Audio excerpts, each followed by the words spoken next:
శుక్లాంబరధరం విష్ణుం శశివర్ణం చతుర్భుజం ప్రసన్నవదనం ధ్యాయేత్ సర్వవిఘ్నోపశాంతయే.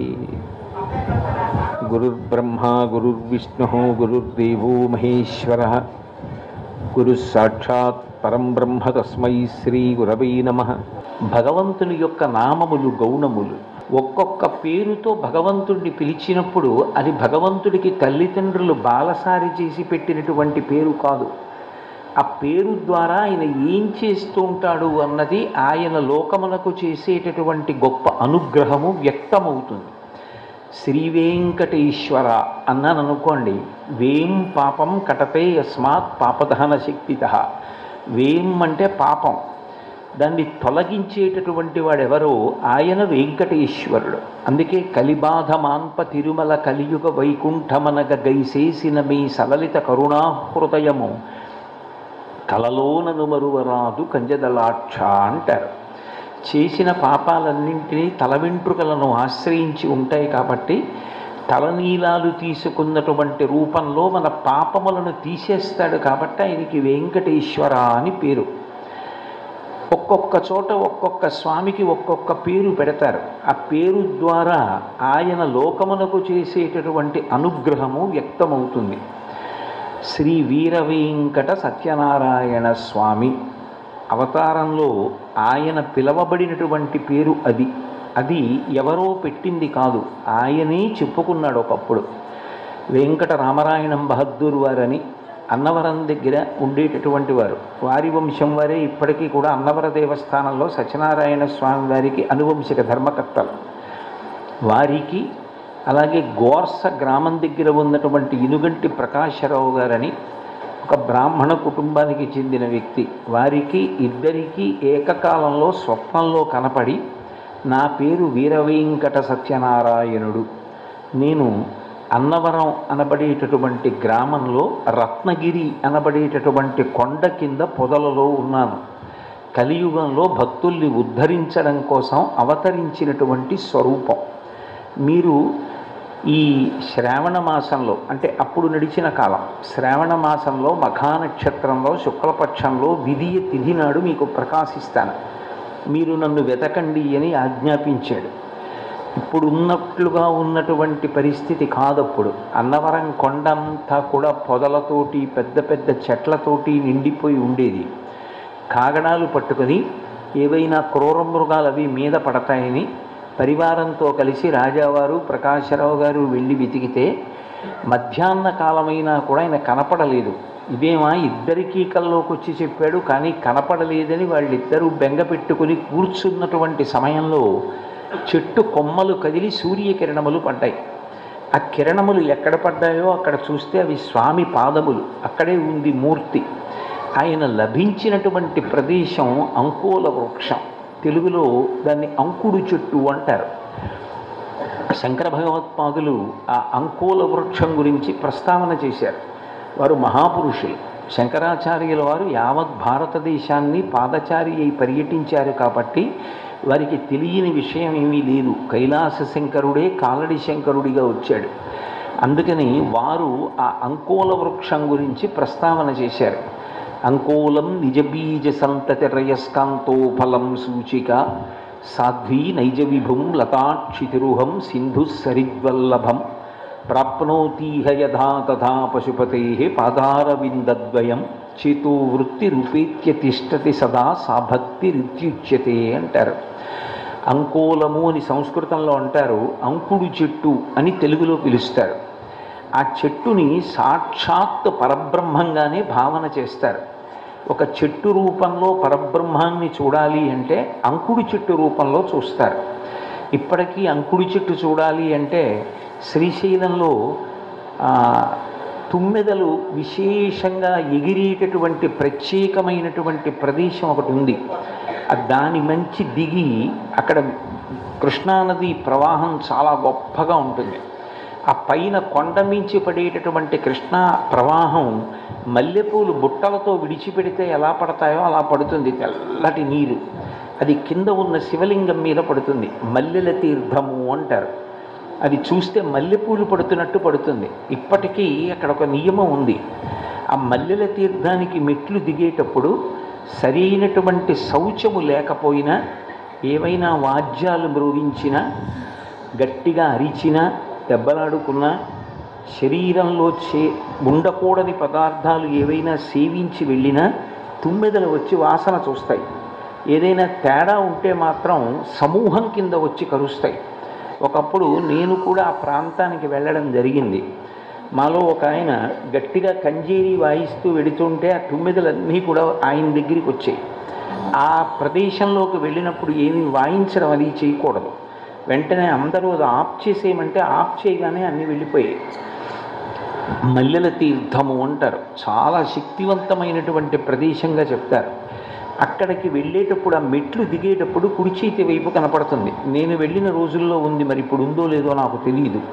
అంకోల వృక్షం అక్కడ ఉంది. ఆ అంకోల వృక్షానికి ఒక లక్షణం ఉంటుంది. అంకోల వృక్షానికి కాసినటువంటి కాయ కింద పడిపోతే అది పగిలిపోయిన తర్వాత గింజలు బయటికి వస్తాయి. ఆ బయటికి వచ్చిన గింజల్ని చెట్టు మళ్ళీ తనే లాగేసుకుంటుంది. ఆ గింజ లాక్కుంటే అది వెళ్ళి చెట్టును అంటుకుంటుంది. భక్తుణ్ణి భక్తి వైపుకి తిప్పి తన వైపుకి లాక్కునేటటువంటి వాడు పరమాత్మయే. ఏదో భక్తికి ముహూర్తాలు ఉండవు.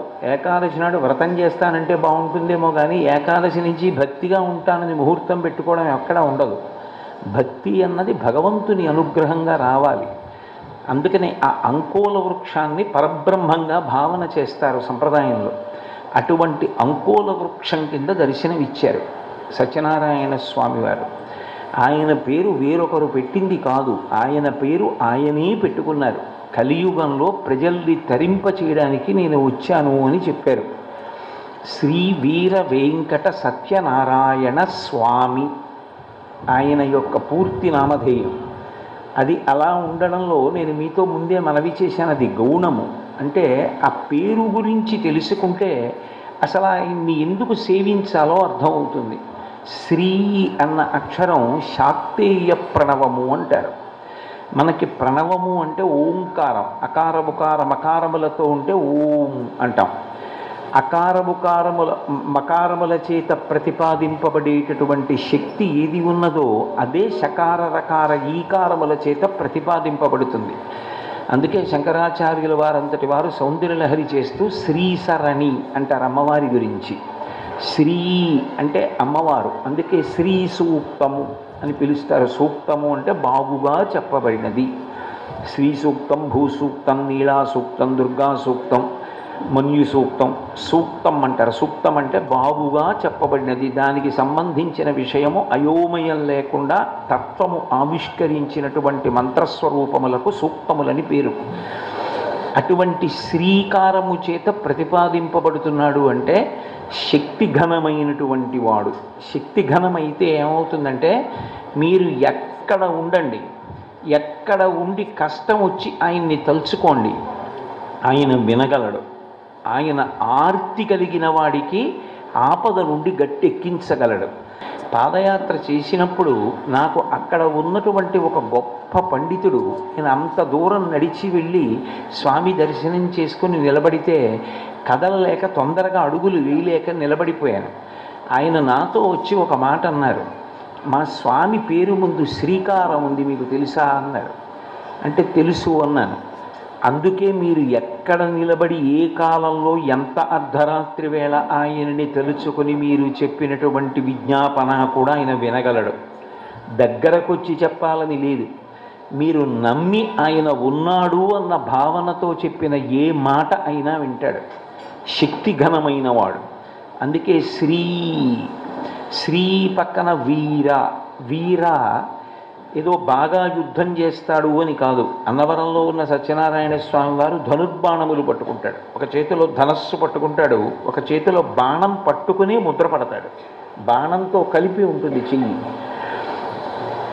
ఆయన ఏదో రామచంద్రమూర్తి అవతారంలో అనేక మంది రాక్షసుల్ని పరిమార్చినట్లుగా సత్యనారాయణ స్వామి యుద్ధాలు చేసి రాక్షసుల్ని పరిమార్చారు అని చెప్పి మనకెక్కడ వినపడదు. కానీ సత్యనారాయణుడు ఎవరో కాదు, ఆయనే సాక్షాత్ శ్రీ మహావిష్ణువు. కనుక మీరు ఆయన అవతారములన్నీ ఎన్ని ఉన్నాయని చెప్పవలసి ఉంటుందో ఆ అవతారములన్నీ ఆయన యందే పర్యవసిస్తాయి, ఆ రూపంలోకే వెళ్ళిపోతాయి. వేదోద్ధారణ మందరాభరణ పృథ్వీధర్మ నిర్మాణ ప్రహ్లాదత్రాణ బలిప్రతారణ నృపాహంకార నిర్వాపణ వైదేహీ రమణ ధనంజయ జయ వ్యాపార పారీణ క్షోణీ దివ్యత్తరుణ తమోహరణ తండ్రి వెంకటేశ ప్రభో అంటారు. అన్ని అవతారములు విష్ణుస్వరూపంగా నిలబడినప్పుడు అందులోకే వెళ్ళిపోతాయి. అందుకే వీర అన్న మాట చేత 3 రకములైనటువంటి ఆయన లక్షణములు ప్రతిపాదింపబడతాయి. దానవీర, దయావీర, ధర్మవీర అని 3 రకములైనటువంటి వీరత్వమును ఆయన ప్రదర్శిస్తూ ఉంటాడు. అందులో నిజానికి అన్నవరం అన్న క్షేత్రానికి అన్వయం చేసినప్పుడు ఆ వీర శబ్దమునకు మొదటి వీరత్వంగా ఏది చెప్తారు అంటే దానవీర. ఆయనలా దానం చెయ్యగలిగిన వాడు లోకంలో ఎవరూ ఉండడు. మీరు ఆర్తితో ఆయనని ప్రార్థన చేస్తే ఎక్కడ నుంచైనా వింటాడు, ఎంత ఆపద నుంచైనా గట్టెక్కించగలిగినటువంటి వాడు. 2, ఆపద అన్న మాటకు అర్థం ఏమిటంటే కాలమునందు ఏ సంఘటన బయలుదేరి వచ్చినప్పుడు మీరు మీ ప్రజ్ఞ చేత తప్పించుకోలేరో దానిని ఆపద అని పిలుస్తారు. నేను అలా నడిచి వెళ్ళిపోతున్నాను అనుకోండి, నేను చూసుకోలేదు, అక్కడ ఒక పెద్ద నల్లత్రాసు పాము పడుకుని ఉంది. నేను చాలా దగ్గరికి వెళ్ళిపోయాను, అది చటుక్కున పడగ పైకెత్తింది. నా పాదం అక్కడే ఉంది, అది పడగ పైకెత్తింది. ఇప్పుడు అది నా మోకాల్ని కరవచ్చు, పాదాన్ని కరవచ్చు, చేతి మీద కరవచ్చు. నేను భయం చేత స్తంభీభూతుడనై అలా నిలబడిపోయాను. అప్పుడు నేనేదో చదువుకున్నానన్న నా లౌకికమైన చదువు కానీ, నాకేదో పిల్లలు ఉన్నారంటే నాకు కొడుకు కూతురు ఉన్నారని కానీ, నేను చేసిన ఉద్యోగం కానీ, నేను ఉద్యోగంలో న్యాయంగా సంపాదించుకున్న డబ్బు కానీ ఇవేవీ నన్ను కాపాడవు. ఆపద గడువం బెట్టను ఓపి శుభంబైన దాని నొడగూట్పను కురుక్ష్మానాథుండు నిన్ను చూపి చనియ మహాత్మా అంటాడు ధర్మరాజు గారు భారతంలో. అట్లా వచ్చిన ఆపద మన యొక్క శక్తి చేత తప్పదు, దాన్ని తప్పించుకోవడం మన చేత కాదు. దాన్ని తప్పించగలిగిన వాడు ఎవరు అంటే పరమాత్మ ఒక్కడే. అందుకే సాధారణంగా ఇది నాకు యోగ్యము, యోగము, భోగకారకము అని ఏదైనా ప్రారంభం చేసినప్పుడు సత్యనారాయణ వ్రతం చేస్తారు. దాని వలన ఆపద రాకుండా ఉండాలి అని. ఓ ఇంట్లోకి వెళ్ళావు, ఆ ఇంట ఆపద రాకూడదు, సత్యనారాయణ వ్రతం చేస్తారు. పెళ్లి చేసుకున్నారు, సత్యనారాయణ వ్రతం చేస్తారు. ఏ కొత్త విషయాన్ని జీవితంలో అనుసంధానం చేసుకున్నా సత్యనారాయణ వ్రతం చేస్తూ ఉంటారు.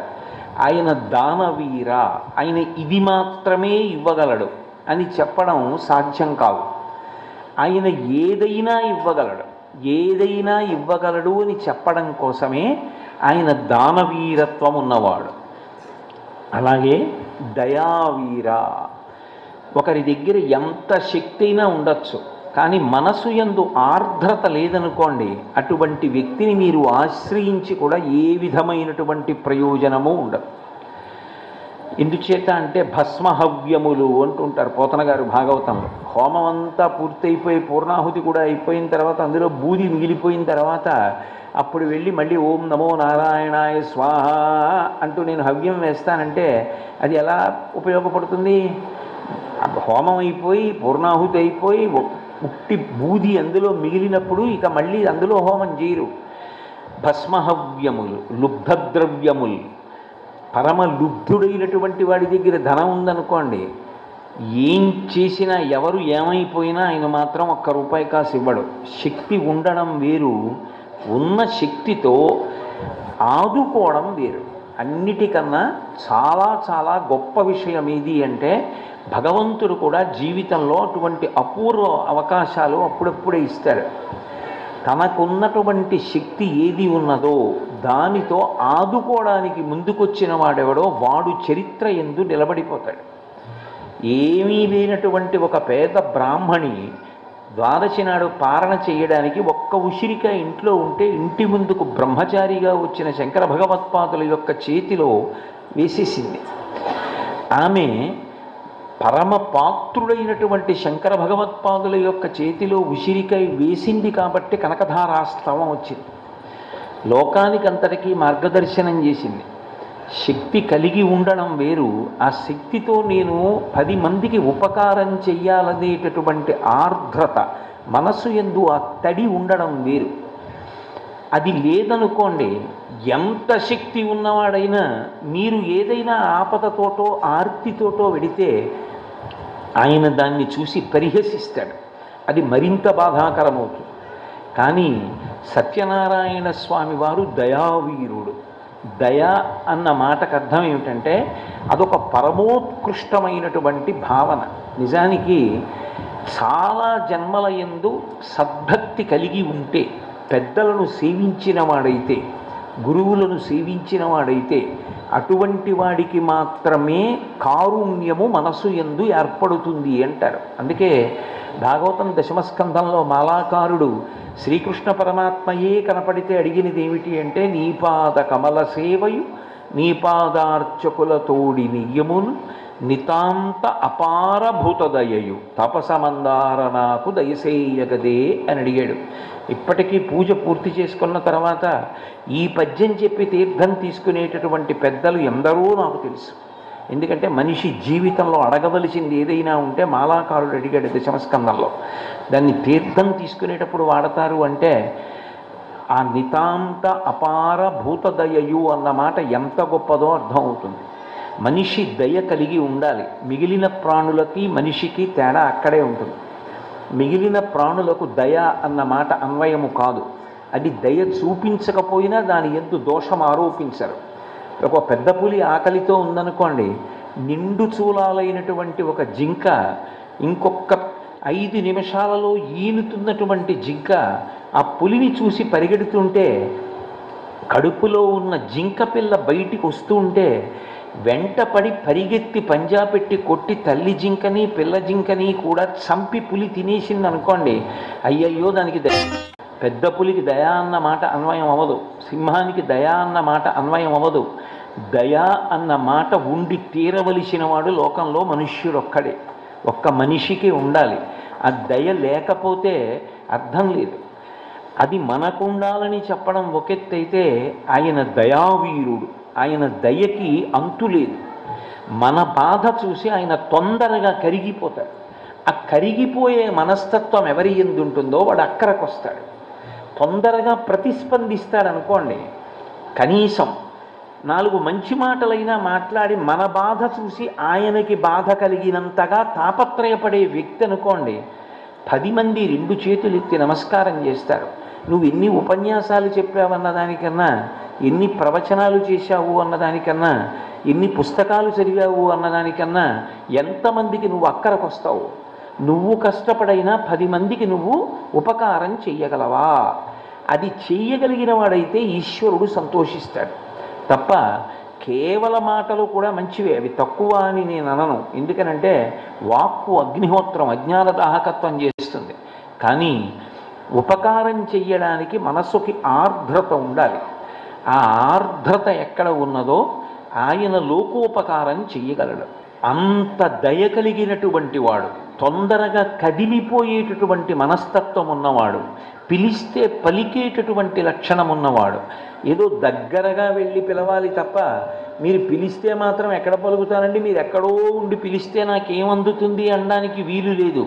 పేరుకి ముందు శ్రీకారం ఉన్నది, శక్తిఘనము, అన్నిటినీ మించి వీరలక్షణం ఉన్నది, చాలా గొప్ప దయ కలిగిన వాడు. మీరు ఎక్కడ ఉండి మనస్సులో స్మరించండి ఆయన్ని, వెంటనే ఆయన ప్రతిస్పందిస్తాడు. అందుకే దయావీర, ధర్మవీర.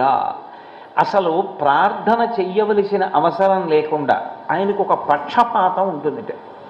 పక్షపాతము అంటే వాళ్ళ గురించి ఆయన ఎక్కువ ఆలోచిస్తూ ఉంటాడు.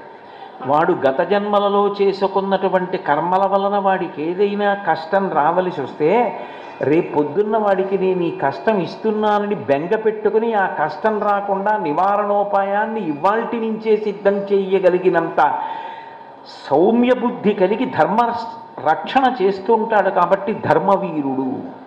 మహాభారతంలో అర్జునుడు చటుక్కుని ప్రతిజ్ఞ చేసేశాడు, అభిమన్యుణ్ణి ఆ పద్మవ్యూహంలో ద్రోణాచార్యుల వారు చంపేశారు అన్నారు.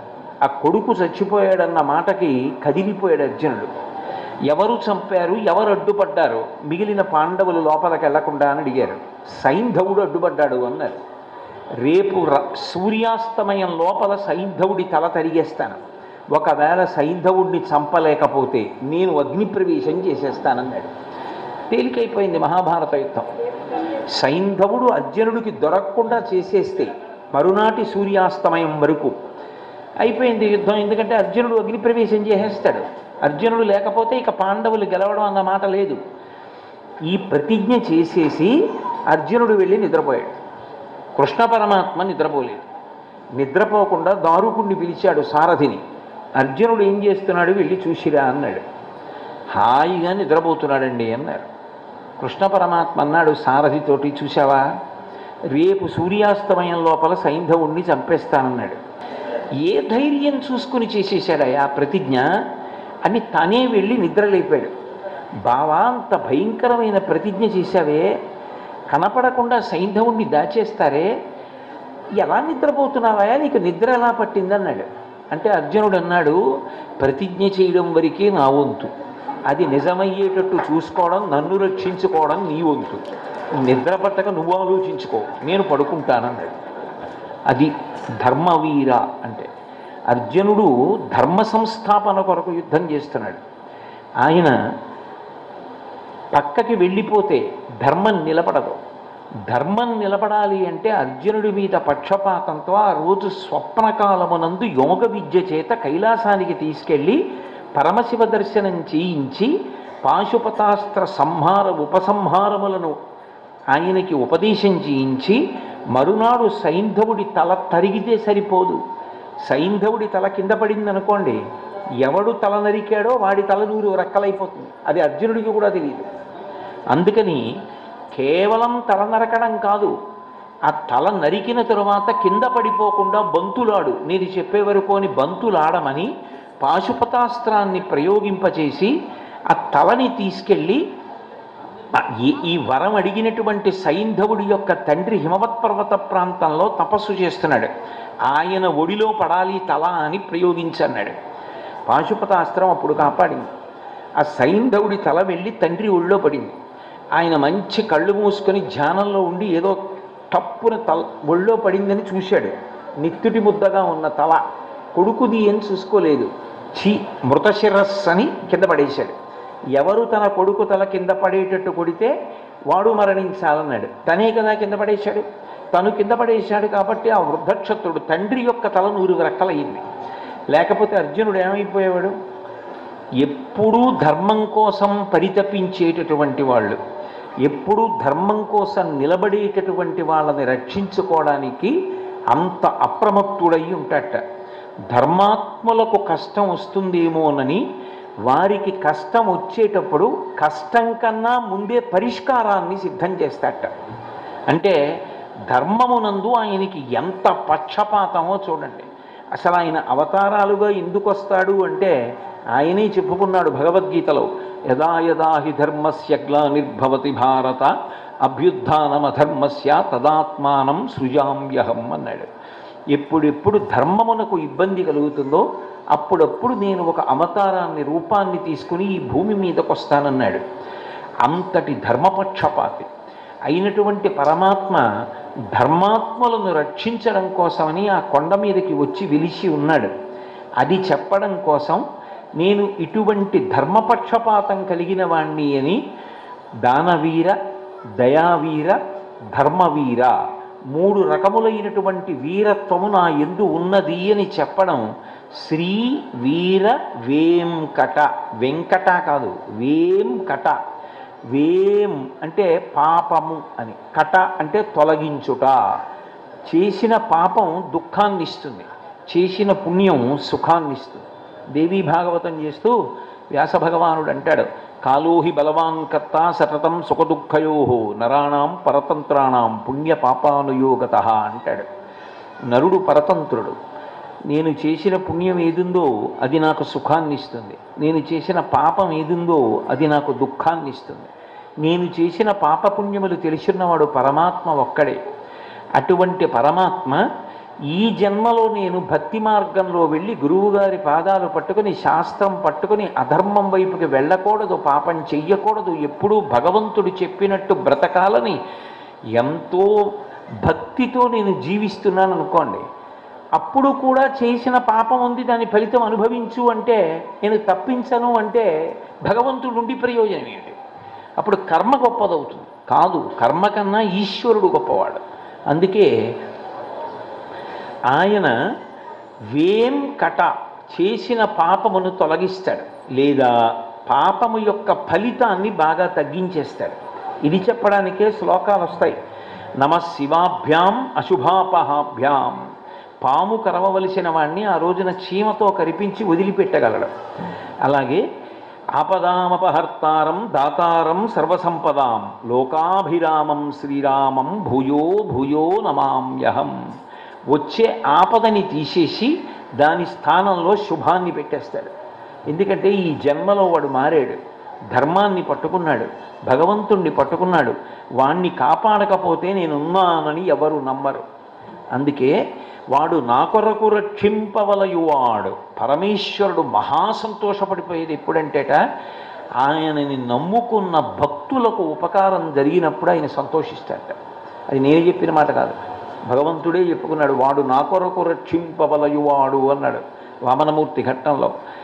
నేను వాణ్ణి రక్షించడం భక్తుణ్ణి వాడి కోసం కాదు, వాణ్ణి నేను రక్షించకపోతే అసలు నేనున్నానని లోకం నమ్మదు. నా కోసం వాణ్ణి రక్షిస్తున్నానన్నాడు. కాబట్టి అంత గొప్పగా ధర్మ సంరక్షణ చేస్తాడు. కాబట్టి పాపములను తొలగించి పాప ఫలితాన్ని ఇచ్చేటప్పుడు తగ్గించగలిగినటువంటి సర్వశక్తిమంతుడనై నేను ఇక్కడ ఉన్నాను అని చెప్తున్నాడు. కనుక ఆయన వేంకట, శ్రీ వీర వెంకట సత్య. సత్యం, శివం, సుందరం ఇవి ఈశ్వరునకు పర్యాయ పదాలు. సత్యం అన్న మాటకు అర్థం ఏమిటంటే ఎప్పుడూ మారనిది, ఎప్పుడూ మారిపోయేది ధర్మం. ధర్మం నిరంతరం మారిపోతుంది, నిరంతరం ఒకలా ఉండదు ధర్మం.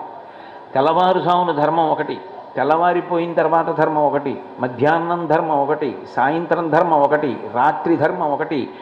తల్లి ముందు నించుంటే కొడుకు ధర్మం, తండ్రి ముందు నించుంటే కొడుకు ధర్మం, గురువు ముందు నించుంటే శిష్య ధర్మం, శిష్యుడి ముందు నించుంటే గురువు ధర్మం, అన్న ముందు నించుంటే తమ్ముడి ధర్మం, తమ్ముడి ముందు నించుంటే అన్న ధర్మం, ఉద్యోగానికి వెడితే ఉద్యోగి ధర్మం, సమాజంలోకి వెడితే పౌరధర్మం, పూజ చేసుకుంటే భక్తుని యొక్క ధర్మం.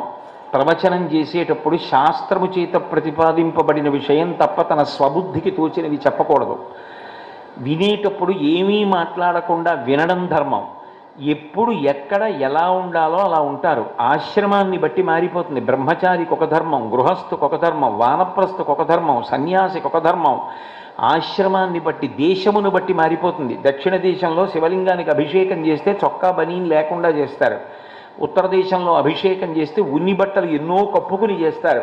దేశాన్ని బట్టి ధర్మం మారుతుంది, కాలమును బట్టి మారుతుంది, ఆశ్రమమును బట్టి మారుతుంది. ధర్మము నిరంతరము మారిపోతుంది. మారిపోయే ధర్మాన్ని ఎవడు బాగా పట్టుకుని అనుష్ఠిస్తాడో వాడు మారనటువంటి సత్యమునందు చేరిపోతాడు. అందుకే సత్యం ఎవరు అంటే పరమేశ్వరుడు. అసలు సత్యము లేని ధర్మము లోకమునందు ఉండదు. సత్యం ఉంటేనే ధర్మం ఉంటుంది. తెల్లని తెర, దానికి ఏ రాగద్వేషాలు ఉండవు, ఏ సుఖ దుఃఖాలు ఉండవు. అయ్యో నిన్నటి వరకు వేసిన చలనచిత్రం ఇవాళ కూడా వేయిపోయారా అండి అనేది ఏం అడగదు. చాలామంది వచ్చారని మురిసిపోదు, తక్కువ మంది వచ్చారని ఏడవదు. దానికి ఏ సంబంధం లేదు. నిర్వికారంగా, నిశ్చలంగా, నిర్గుణంగా ఎప్పుడూ అలాగే ఉండేదేదో అది సత్యం, అది పరమాత్మ. దానికి ఏ వికారములు లేవు. ఆ సత్యమైనటువంటి వాడెవడో వాడు కాలమునందు లొంగేటటువంటి వాడు కాడు. వాడు కాలాతీతుడు. కాలమునందు సమస్త జీవులు వెళ్ళిపోతారు. అందుకే జగత్ అంటారు. జగత్ అన్న మాటకు అర్థం ఏంటంటే జాయతే గచ్చతే ఇది జగత్. ఏది పుడుతోందో, ఏది వెళ్ళిపోతోందో అటువంటి ప్రాణులతో కూడుకుని ఉన్నదాన్ని జగత్ అని పిలుస్తారు. పుట్టిన ప్రతి ప్రాణికి, అది చెట్టు కానివ్వండి, జంతువు కానివ్వండి, పుట్ట కానివ్వండి, మనిషి కానివ్వండి, పుట్టిన తేదీ ఉంటుంది. పుట్టిన తేదీ ఉన్నది అంటే మరణ తేదీ కూడా ఉంటుంది, అది వెళ్ళిపోతుంది, లోకంలో ఉండదు అది. కాకపోతే ఒకదానికన్నా ఒకటి ఎక్కువ కాలం ఉండొచ్చు అంతే తప్ప శాశ్వతంగా మాత్రం ఉండవు, వెళ్ళిపోతాయి. కానీ కాలమునందు వెళ్లకుండా నిలబడిపోయేదేదో, కాలముతో సంబంధము లేనిదేదో, కాలమును కూడా ఎవరు నిర్వహించగలడు, ఎవరి ఆజ్ఞకి భయపడి సూర్యచంద్రులు కూడా అస్తమయము ఉదయము జరిగి కాలము నడుస్తోందో వాడు సత్యం. అది నిజానికి కంటితో చూడడం కుదరదు, అది అనుభవంగా వస్తుంది అద్వైతానుభూతి ఎందు. కానీ అది ఘనమైతే, అది వచ్చి ఒక రూపంతో నిలబడితే అది సత్యం. అందుకే సత్యాన్ని పురుషస్వరూపంగా చూపించారు. ఎందుకు చూపించారు అంటే పతిం విశ్వస్యాత్మేశ్వరగం శాశ్వతగం శివమచ్యుతం అంటారు. పతిం ఆయన భర్త లోకాలకన్నిటికీ. ఆధ్యాత్మ విద్యయందు స్త్రీ పురుషులని ఉండరు. ఏదో సభలోనూ ఇంట్లోనూ అయితే వీళ్ళు పురుషులండి వీళ్ళు స్త్రీలండి అంటారు. కానీ ఆధ్యాత్మ విద్యయందు అందరూ స్త్రీలే, అందరూ భగవంతుణ్ణి పొందాలి. భగవంతుడు పురుషుడు. పతిం విశ్వస్యాత్మేశ్వరగం, ఆయనే లోకములకు పతి, జగత్పతి. అందరూ పతిని పొందుతారు. ఆయన పతి కాబట్టి నేను పురుషుణ్ణి, మీరందరూ నన్ను పొందాలి, సత్యము నేను, చివరికి నా యందు మీరు లయమైపోవాలి. అందుకొరకు మనుష్య జన్మ వచ్చింది. ధర్మాన్ని పట్టుకుని ఆ అనుష్ఠానం చెయ్యండి అని చెప్పడానికి గండు మీసాలతో ఉండేటటువంటి ఏకైక మూర్తి సత్యనారాయణ స్వామి. అందుకని పుంస్వరూపంగా ప్రకాశిస్తూ ఉంటాడు అన్నవరంలో. కాబట్టి సత్య నారాయణ, నారాయణ అన్న మాటకు అర్థం ఏంటంటే నారములు అంటే నీళ్లు, నీళ్లని ఆయనముగా చేసుకున్నవాడు. ఆయనము అంటే ఆయన ఊంచుకోవడానికి స్థానమైనది, ఆలంబనముగా చేసుకున్నవాడు అని. నిజానికి లోకములన్నీ కూడా ప్రళయకాలంలో నీటిలో మునిగిపోతాయి. లోకంబులు లోకేశులు లోకస్తులు తెగిన తుది అలోకంబకు పింజీకటి కావల యవ్వండేకాకృతి వెలుగు అతని నీసేవింతున్నంటారు పోతన గారు గజేంద్రమోక్షణ ఘట్టంలో. ఈ లోకాల్లో ఉన్నవాళ్ళు, లోకాల్ని పరిపాలించేటటువంటి వాళ్ళందరూ కూడా ప్రళయ జలముల యందు లయమైపోతారు. మహాభారతం ఆరణ్య పర్వంలో మార్కండేయుడు ధర్మరాజు గారి దగ్గరికి వచ్చి మహాప్రళయం ఎలా ఉంటుందో వర్ణిస్తాడు. ఎందుకనంటే ఆయనకి ఆయుర్దాయం ఇచ్చి మహాప్రళయం ఎలా ఉంటుందో చూపించాడు పరమాత్మ. ఆయన వర్ణిస్తాడు మహాప్రళయాన్ని. అప్పుడు సూర్యచంద్రులు ఉండరు కాబట్టి కటిక చీకటి. సూర్యచంద్రుల అవసరం లేకుండా తనకు తాను ప్రకాశిస్తూ ఉంటాడు ఆయన. నత్ర సూర్యో భాతి న చంద్రతారకం నేమా విద్యుతో భాతి కుతోయమగ్ని తమేవ భాంతం అనుభాతి సర్వం తస్య భాషా సర్వమిదం విభాతి. ఎక్కడ సూర్యుడు చంద్రుడు తారకలు అవసరం లేకుండా తనంత తాను స్వయం ప్రకాశకమై వెలుగుతూ ఉంటాడో ఆయన పరమాత్మ. కాబట్టి ఆయన ఈ లోకాలన్నీ మహాప్రళయంలో నీళ్లలో కలిసిపోతే కరారవిందీన పదారవిందం ముఖారవిందీ వినివేశయంతం వటస్య పత్రస్య పుటీశయానం బాలం ముకుందం మనసా స్మరామి అంటాడు కృష్ణలీలాతరంగిణిలో లీలాశకుడు. ఆయన ఒక్కడు మాత్రం పసిపిల్లవాడై ఆ మర్రి ఆకు మీద ఆ ప్రళయస జలాల మీద తేలుతూ కాలి బొటనవేలు తీసుకుని నోట్లో పెట్టుకుని చీకుతూ ఉంటాడు. అదేమిటంటే కాలి బొటనవేలు నోట్లో పెట్టుకోవడం ఎందుకు అంటే, ఒకప్పుడు మాంధాత చంటితనంలో తల్లి లేనప్పుడు ఎలా బతకాలినా, తల్లి లేదు కదా తండ్రి లేడు కదా అంటే అప్పుడు వరం ఇచ్చాడు ఇంద్రుడు, బొటనవేలు నోట్లో పెట్టుకుని చీకితే అమృతస్రావం అవుతుంది బతుకుతాడు అన్నాడు. ఆయనకైనా మరి మా పిల్లలకని అడిగారు. మీ పిల్లలకి కూడా అలవాటు చెయ్యక్కర్లేకుండా చిన్నతనంలో బొటనవేలు నోట్లో పెట్టుకు చీకుతారు అమృతస్రావం అవుతుంది అన్నాడు. పిల్లలందరికీ అలవాటు వస్తుందంటారు, బొటనవేలు నోట్లో పెట్టుకు చీకుతారు, ప్రయత్నపూర్వకంగా తప్పించాలి. ఇంద్రుడు వరం ఇచ్చాడు కాబట్టి బాంధాత నోట్లో బొటనవేలు పెట్టుకు చీకాడు అమృతస్రావం అవుతుందని. నాకు బొటనవేలు నోట్లో పెట్టుకోక్కర్లేదు, నా శరీరమే అమృతఘనము అమృతవపుహు అంటున్నావా లేదా విష్ణు సహస్రంలో. అందుకని నేను కాలి బొటనవేలు పెట్టుకుంటాను అన్నాడు. అందుకని కాలి బొటనవేలు నోట్లో పెట్టుకుని ఆ మర్రి ఆకు మీద తేలుతూ ఉంటాడు ప్రళయ జలాలలో. మార్కండేయుడు దర్శనం చేసి స్తోత్రం చేశాడు. అందుకని నారములు వాయనములుగా కలిగినవాడు. అసలు నిజానికి సమస్త సృష్టి దేని వలన వస్తుంది అంటే నీటి వలన వస్తుంది. నీరు లేకపోతే సృష్టి సృష్టి కాదు కదా, ప్రాణములు కూడా ఉండవు. అందుకే అమృతం వా ఆపహ అంటారు. నీరు అమృతము. వ్యాస భగవానుడు లింగపురాణం చేస్తూ సంజీవనం సమస్తస్య జగత సలిలాత్మిక భవ ఇత్యుచ్యతే మూర్తిర్భవస్య పరమాత్మనః అంటాడు శంకరుడి గురించి. ఆ నీళ్లు ఉంటే ప్రాణములు నిలబడతాయి, నీరు లేకపోతే ప్రాణం ఉండదు, నీరు లేకపోతే ధర్మం ఉండదు. నీరు లేదు స్నానం ఎలా చేస్తారు, నీరు లేదు ఆచమనం ఎలా చేస్తారు, అర్ఘ్యం ఎలా ఇస్తారు, పూజలు ఉపచారాలు ఎలా నడుస్తాయి, అంతవరకు ఎందుకు? నీళ్లు లేవు, దాహం ఎవరు తట్టుకోలేరు, అప్పుడు ధర్మం అన్నమాట ఇవేం అన్వయం కావు. ఎక్కడ నీరుందో అక్కడ అవతల వాడిని కొట్టి లాక్కు తాగేస్తారు. నీరు అంత అవసరం అయినప్పుడు ఆ నీటిని లోకమునకు అందించి సమస్త ప్రాణులు బ్రతికేటట్టుగా చూస్తున్నవాడెవరో ఆయన నారాయణ. నీటి రూపంలో ఉండి లోకాన్ని ధర్మాన్ని అన్నింటినీ బ్రతికిస్తూ ఉంటాడు. ఆఖరణ ప్రళయ జలములను ఆసరా చేసుకుని దాని మీద తేలియాడుతూ మళ్ళీ పునఃసృష్టి జరిగేటట్టుగా చేస్తాడు. అది ఎవరో కాదు, నేనే. కాలమునందు పుట్టుక లేదు, పెరుగుట లేదు, మరణించుట అన్న మాట లేదు. మూడిటికి అతీతంగా కాలాతీతుడుగా ఎప్పుడూ ఉండిపోయేటటువంటి పరబ్రహ్మాన్ని ఈ కంటితో చూడాలనుకుంటే ఇదిగో నేను ఇలా నిలబడి ఉన్నాను, మీరు చూడవచ్చు. అది చెప్పడం నారాయణ. అందుకని శ్రీ వీర వెంకట సత్య నారాయణ.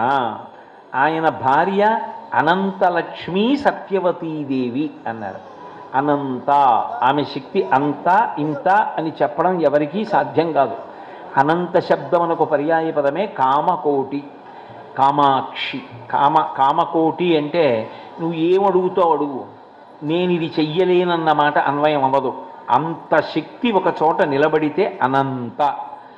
లక్ష్మీ, ఆమెయే లక్ష్మీదేవి. సత్యవతి, ఆమెయే బ్రహ్మశక్తి అయినటువంటి వాగ్రూపిణి, ఆమె శక్తి స్థానమైనటువంటి గౌరి. అంటే ఆమెయే ముగురమ్మల రూపమైనటువంటి తల్లి. గిర్దేవతేతి గరుడధ్వజ సుందరీతి శాకంభరీతి శశిశేఖర వల్లభేతి సృష్టిస్థితి ప్రళయకేలుష సంస్థితాయై తస్మై నమస్త్రిభువనైక గురోస్తరుణ్యై అంటారు శంకరాచార్యులు వారు. అందుకే శ్రీమత్ త్రిపాద్విభూతి వైకుంఠ మహానారాయణ యంత్రం మీద ఉంటాడు కాబట్టి పరబ్రహ్మశక్తిగా ఉంటాడు. ఆయనే బ్రహ్మ, ఆయనే విష్ణువు, ఆయనే శివుడు. అందుకే ప్రారంభస్థానాన్ని బ్రహ్మస్థానమని, మధ్యస్థానాన్ని శివస్థానమని, పై స్థానాన్ని విష్ణుస్థానమని పూజ చేస్తారు. అక్కడ యంత్రానికి విష్ణు పంచాయతనమునందు ఉంటాడు. విష్ణు పంచాయతనము అంటే ఆయన విష్ణు స్వరూపంగా ప్రధానంగా పూజ అందుకుంటే చుట్టూ నలుగురు ప్రధాన దేవతలు ఉంటారు. గణపతి, సూర్యుడు, అంబిక, శంకరుడు. నలుగురు నాలుగు దిక్కులా ఉండి మధ్యలో యంత్రం మీద ఉంటాడు. అలా ఉన్నటువంటి మహానుభావుడు ఎవరున్నాడో ఆయన అనంతలక్ష్మీ సత్యవతి. అంటే ఆమెయే సరస్వతి, ఆమెయే లక్ష్మి, ఆమెయే పార్వతి. మీరు ఆమెకి నమస్కారం చేసిన కారణం చేత మీరు ఏమి కావాలని కోరుకుంటున్నారో దాన్ని అనుగ్రహించగలిగినటువంటి పరబ్రహ్మము యొక్క శక్తి ఘనమై నిలబడితే ఆమెయే అనంతలక్ష్మి సత్యవతి స్వరూపం. అన్నవరంలో అయితే ఏకపీఠం మీద పక్కన శివకేశవులకు భేదం లేకుండా శివుడు కూడా ఉంటాడు. ఒకే పీఠం మీద ముగ్గురు ఉంటారు. కాబట్టి అంత పరమాద్భుతమైనటువంటి రూపం శ్రీ వీరవెంకట సత్యనారాయణ స్వామి వారి యొక్క రూపం. ఈ సత్యనారాయణ స్వామి వారి యొక్క విశేషంలో ఉండేటటువంటి మరొక అద్భుతమైన విశేషం ఏమి అంటే, సర్వసాధారణంగా పూజ జరిగేటప్పుడు పాటించేటటువంటి నియమములు ఏ ఉంటాయో వాటికన్నా కూడా అతీతంగా సౌలభ్యం ఉండి మరింత కిందకి స్వామి వస్తాడు అన్న విషయాన్ని ప్రతిపాదిస్తుంది. కల్పము అంటారు. కల్పము అంటే ఈ పూజ ఎలా చేయాలి, ఈ వ్రతం ఎలా చేయాలి అంటే నా స్వబుద్ధికి తోచినట్టు నేను చేయకూడదు. అది ఎలా చెయ్యాలి అన్నది ఆ రూపమునకు ఎలా చెయ్యాలో అది ఋషుల చేత ప్రతిపాదింపబడుతుంది. అది ఋషిప్రోక్తము. కల్పం ఎప్పుడూ ఋషిప్రోక్తం. కల్పాన్ని చూడాలి. మీరు సత్యనారాయణ వ్రతం చేద్దాం అనుకుంటే నిజానికి ముందు వ్రతకథ చదువుకోవాలి. ముందు ఇంటి దగ్గర వ్రతకథ చదువుకుంటే మొట్టమొదటి అధ్యాయంలోనే వ్రతం ఎలా చెయ్యాలి చెప్తారు. వ్రతంలో మీరు పగల ఉపవాసం ఉండి సాయంకాలం నందు వ్రతము చేయవలెను అని ఉందనుకోండి, ఆ వ్రతం సాయంకాలం చేయడం ప్రసిద్ధము అని గుర్తు. ఒకవేళ అలా ఉందనుకోండి సత్యనారాయణ స్వామి గారి వ్రతకథలో, మీరు ఇంటికి వెళ్ళి బాగా పరిశీలించండి. అన్నీ నేనే అరటిపండు తోలు విప్పి మీకు పెట్టక్కర్లేదు కదా, ఇంటికి వెళ్ళి పరిశీలించండి. అలా ఉందనుకోండి, ఉపవాసం ఉండి బంధుజనులను పిలుచుకొని సాయంకాలము వేళ పునః స్నానము చేసి సత్యనారాయణ వ్రతము చేయవలెను. ఓసారి చెయ్యండి, ఏమిటి కష్టం? ఉపవాసం ఉండలేకపోతే కాసిన పాలు తాగండి, పళ్ళు తినండి. అంతా ఉండలేను, మధుమేహం ఉంది అంటే ఓ ఇడ్లీ తినండి, ఆవిరి మీరు ఉడికింది, ప్రత్యక్షంగా అగ్నితప్తం కాలేదు కాబట్టి శరీరం పడగొట్టేసుకుని చేయమని లేదు. సాత్విక పదార్థంతో నిలబెట్టుకుని అందులో ఎలా చెప్పారో అలా చేయమని.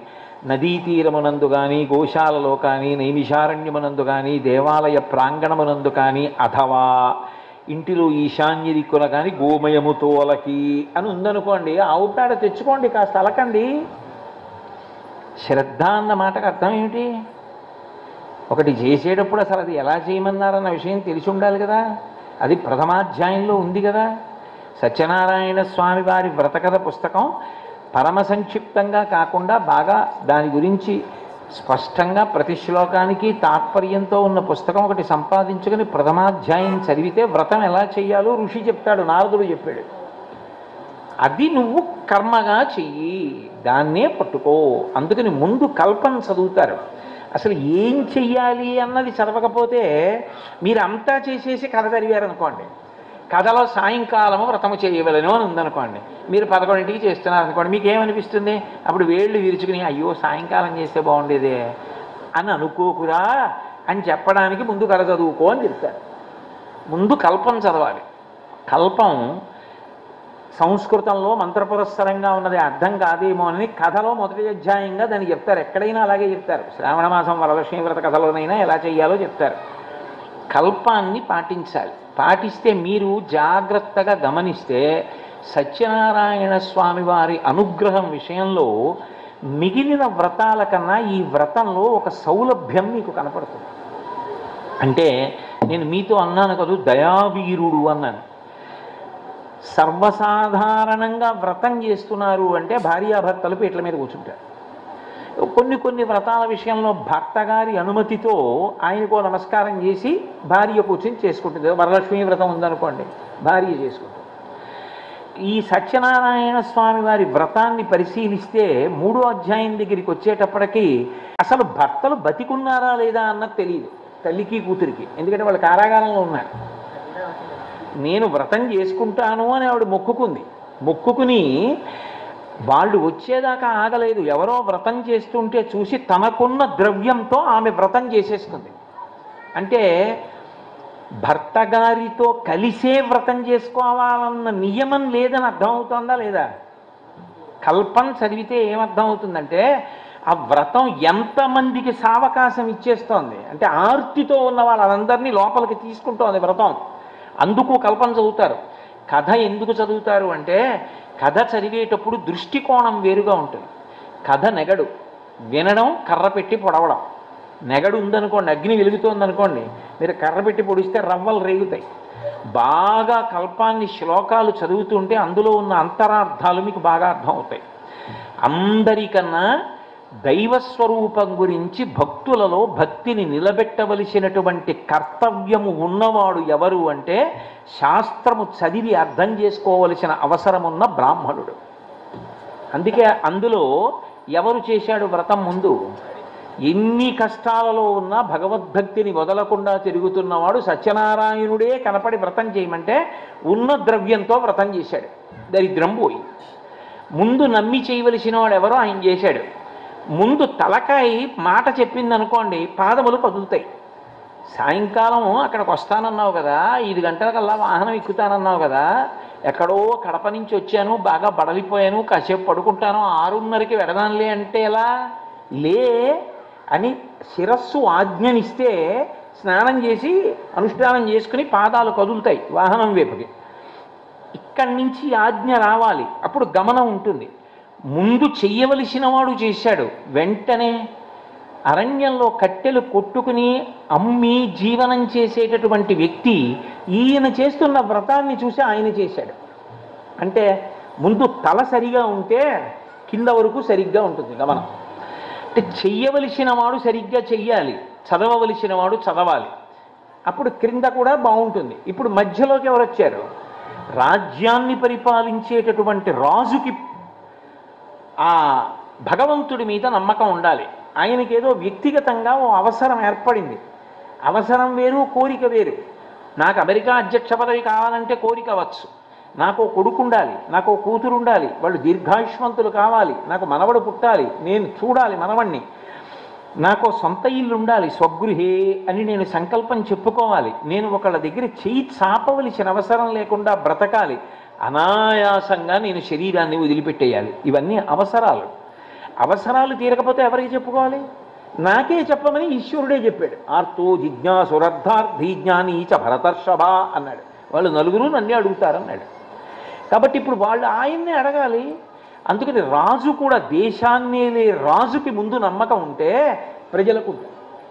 కాబట్టి ఇప్పుడు రాజు ఏం చేశాడు? నదీ తీరానికి వచ్చి చేశాడు, అంతఃపురంలో కూర్చుని చేయలే. అందుకే మీకు భద్రశీల అన్న నదీ తీరంలో చేస్తున్నాడు అని చెప్తారు. ఎందుకని అంటే కల్పాన్ని ఏం చెప్పారో అది కథలో చూపిస్తున్నారు. ఇప్పుడు ముందు చేయవలసిన వాడిని చెప్పారు, తర్వాత కింద అనుసరించిన వాడిని చెప్పారు, ఇప్పుడు ఒక రాజుని చెప్పారు, రాజు నదీ తీరంలో చేయడం చెప్పారు. చిట్ట చివరికి వచ్చేటప్పటికి ఆ విషయంలో కూడా కొడుకు అనుకున్నాను కానీ కూతురు పుట్టింది కదా అని ఏదో అక్కర్లేని ఆలోచనలన్నీ చేసి మరిచిపోయిన వాడికి జ్ఞాపకం చేసి చిట్ట చివర చేస్తే సంతోషం పొందిన వాడి గురించి చెప్పారు. అందరినీ అందులోకి తీసుకొచ్చేసారు. ఇప్పుడు అంటే వ్రత కథలోకి ఎవరు వచ్చారు? రాని వాళ్ళు ఎవ్వరు లేరు. అందరూ వ్రతం చేసుకోవచ్చు. కానీ పెద్ద పీఠముడంతా వ్రతంలో ఎక్కడ ఉంటుందంటే ఆ కూతురు ఉంటుంది, వైశ్యుని యొక్క కూతురు. ఆమె వ్రతం చేస్తుంది. భర్త తండ్రి వచ్చేశారు పడవల్లో అని చెప్తారు. ఆ సంతోషంతో ప్రసాదం తీసుకోవడం మానేసి గబగబా నదీ తీరానికి ఎడుతుంది. పడవ మునిగిపోతుంది. అశరీరవాణి పలుకుతుంది. అశరీరవాణి అంటే నువ్వు ప్రసాదం తినకుండా వచ్చావు, పడవ మునిగిపోయింది. గబగబా వెళ్ళి ప్రసాదం తిని, ప్రసాదం తినగానే మళ్ళీ భర్త నీళ్ళల్లోంచి పైకి తేలాడు అని ఉంటుంది. ఇది వినేటప్పటికి మాత్రం బాగుండదు కదా అని భక్తితో విన్నట్టుగా విన్నా, ఏమిటో అలా కూడా చేస్తాడా అండి, బొత్తిగా అన్యాయంగా పడవలో ముంచేస్తాడా ప్రసాదం పుచ్చుకోపోతే అని అనిపిస్తుంది. మీరు చెప్పరు, నేను చెప్తాను, అంతే తేడా. కానీ దాని అర్థాన్ని తెలుసుకోవాలి. అది ఎందుకు 10 మాటలు వింటారంటే వింటున్నప్పుడు అడుగుతారు బ్రహ్మస్థానాన్ని, అయ్యా ఇది ఇలా ఎందుకు వచ్చింది ఈ శ్లోకం అని అడుగుతారు. అప్పుడు బ్రహ్మస్థానం దాన్ని పరిష్కరించి చెప్తారు. ప్రసాదము అన్న మాటకు అర్థం ఏమిటంటే అనుగ్రహము. అయా మీరు ప్రసాదించింది అంటారు. మీరు అయా మీరు ప్రసాదించిన 2 ఎకరాలతో క్షేమంగా బతుకుతున్నానంటారు. ప్రసాదం అంటే అనుగ్రహము. ప్రసాదము అనుగ్రహమై, ఈశ్వరానుగ్రహమై నిన్ను కాపాడుతుంది. ప్రసాద తిరస్కారము అంటే ఈశ్వరానుగ్రహ తిరస్కారము. నాకు అక్కర్లా నీ అనుగ్రహం. నీ అనుగ్రహం అక్కర్లేదన్నప్పుడు ఎందుకు జరుగుతుంది శుభం? అశుభం జరిగింది. ఇది అశరీరవాణి చెప్పింది. అశరీరవాణి అంటే శరీరం లేనిది. శరీరం లేకుండా వాణి ఎక్కడ ఉంటుంది? శరీరం ఉంటే కదా మాట మాట్లాడడం. శరీరం లేకుండా మాట ఎలా మాట్లాడతారు? శరీరం లేకుండా మాట్లాడేది ఏది అంటే వేదం ఒక్కటే. వేదమునకు శరీరం ఉండదు. అశరీరవాణి అని మీకు ఎక్కడ వినపడినా దాని అర్థం వేదవాక్కు అని. వేదం చెప్తోంది. ఏమని చెప్తోంది?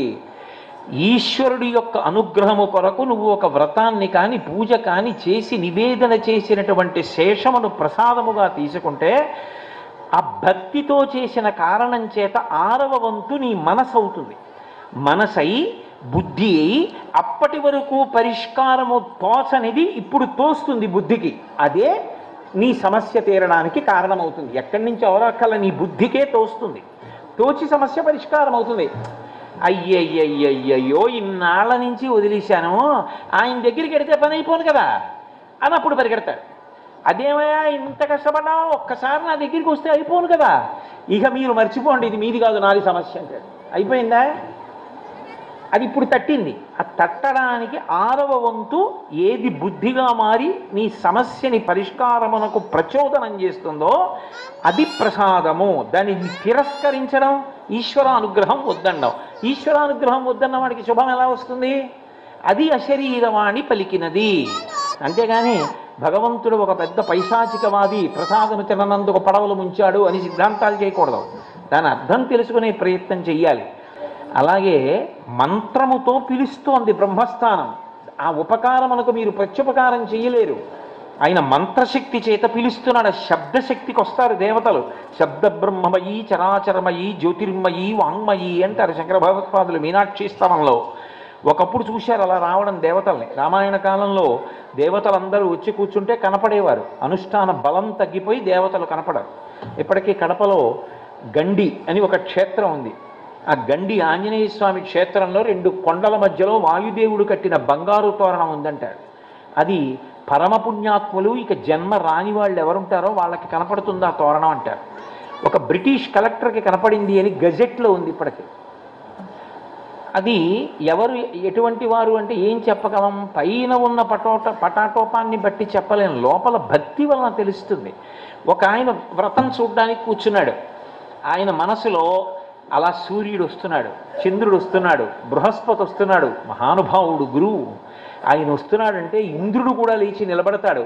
అబ్బా బృహస్పతి ఇలా వస్తున్నారు, వచ్చి కూర్చున్నారు అని మనసా తల తాటించి ఆయనకి నమస్కారం చేస్తాడు. ఆయన అక్షతలు వేశారు. చేస్తున్నవాడు సెల్ ఫోన్ మాట్లాడుతున్నాడు, చూసినవాడు మానసికంగా నమస్కారం చేస్తున్నాడు. ఫలితం ఆయనకి ఎడుతుంది. ఎందుకని? కర్మత జడం, కర్మ ఫలితాన్ని వదవు. కర్మచేత ప్రీతి పొందిన పరమేశ్వరుడు వ్రతానికి ఫలితాన్ని ఇస్తాడు. వ్రత ప్రసాదానికి అంత ప్రాధాన్యత వచ్చింది.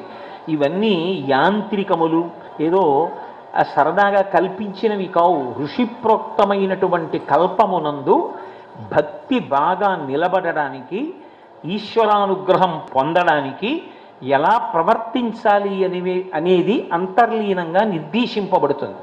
కాబట్టి మీ అందరికీ కూడా వీరవెంకట సత్యనారాయణ ప్రభువు యొక్క పరిపూర్ణమైన అనుగ్రహము సర్వకాలముల యందు కలగాలని, ఈ క్షేత్రము ఇంకా ఇంకా వృద్ధిలోకి రావాలని, ఎందరికో కొంగు బంగారము కావాలని నేను పరిపూర్ణమైన హృదయంతో స్వామి పాదములు పట్టి ప్రార్థన చేస్తూ మీ దగ్గర సెలవు తీసుకుంటున్నాను. స్వస్తి.